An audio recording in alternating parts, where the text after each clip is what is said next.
পঞ্চম শ্রেণীর বাংলাদেশ ও বিশ্ব পরিচয় বই নিয়ে গত পর্ব পর্যন্ত আমরা আলোচনা করেছি 22 পৃষ্ঠা। এখন আলোচনা করব 23 নম্বর পৃষ্ঠা থেকে ওরাও। ওরাওয়ের প্রথম এখানে যে ছবিটি দেওয়া আছে এখানের মধ্যে তোমরা দেখতে পাচ্ছ যে তাদের কাপড়ের ধরন এবং এখানের মধ্যে তাদের যে নাচ গান বা উৎসবগুলো হয় উৎসবের একটা ছবি দেখতে পাচ্ছি। কথা আমাদেরকে বলেছে উপরের ছবিগুলো পর্যবেক্ষণ করে নিচের প্রশ্নগুলোর উত্তর লিখি। নারী ও পুরুষ কি ধরনের পোশাক পরিধান করেছেন, নারীর ক্ষেত্রে এবং পুরুষের ক্ষেত্রে কি কি। যদি এটার আনসার দেখি আমরা, নারীর পোশাক শাড়ি এবং পুরুষের পোশাক ধুতি।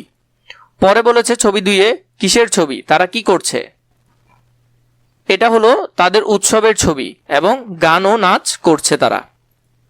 ওরাও জনগোষ্ঠীর বেশিরভাগ রাজশাহী, রংপুর ও দিনাজপুর অঞ্চলে বসবাস করে। ওরাওদের সমাজ ব্যবস্থা পিতৃতান্ত্রিক। তাহলে ওনাদের কিন্তু পিতৃতান্ত্রিক, এর আগে 2টা দেখেছি আমরা, সেটা হলো মাতৃতান্ত্রিক। সমাজে সন্তানদের পরিচিতি, বংশমর্যাদা ও সম্পত্তির উত্তরাধিকার প্রথা বাবার গোত্রের দিক থেকে হয়। তারা নারী ও পুরুষ উভয় পরিশ্রমী। এই জনগোষ্ঠী বিভিন্ন দেবতার পূজা করে। তাদের প্রধান দেবতার নাম হলো ধর্মেশ। তাহলে তাদের প্রধান দেবতার নাম কি? ধর্মেশ দেবতা।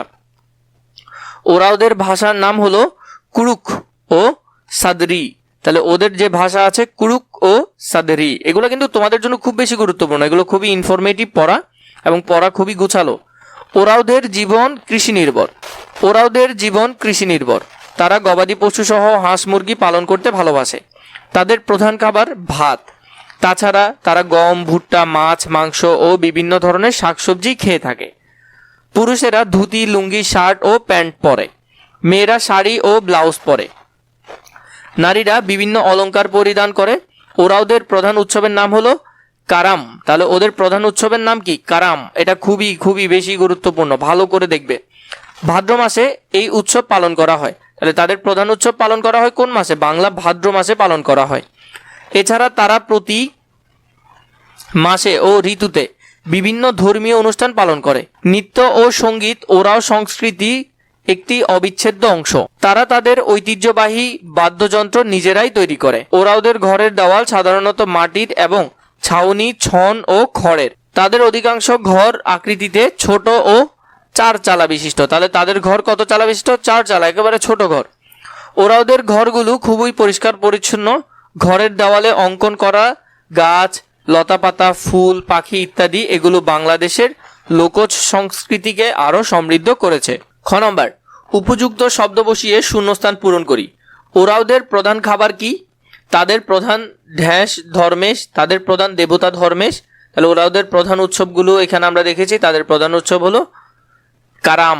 তাহলে কারাম হলো তাদের প্রধান উৎসব, কারাম। তারপরে তাদের প্রধান দেবতা হলো ধর্মেশ। ওরাওদের ভাষার নাম, এখানে ওরাওদের ভাষার নামও আছে, আমরা ওরাওদের ভাষার নাম কি রেখেছি? কুড়ুক ও সাদরি। তাহলে এখানের মধ্যে ওরাওদের প্রধান খাবার হলো ভাত। তাদের প্রধান দেবতা ধর্মেশ।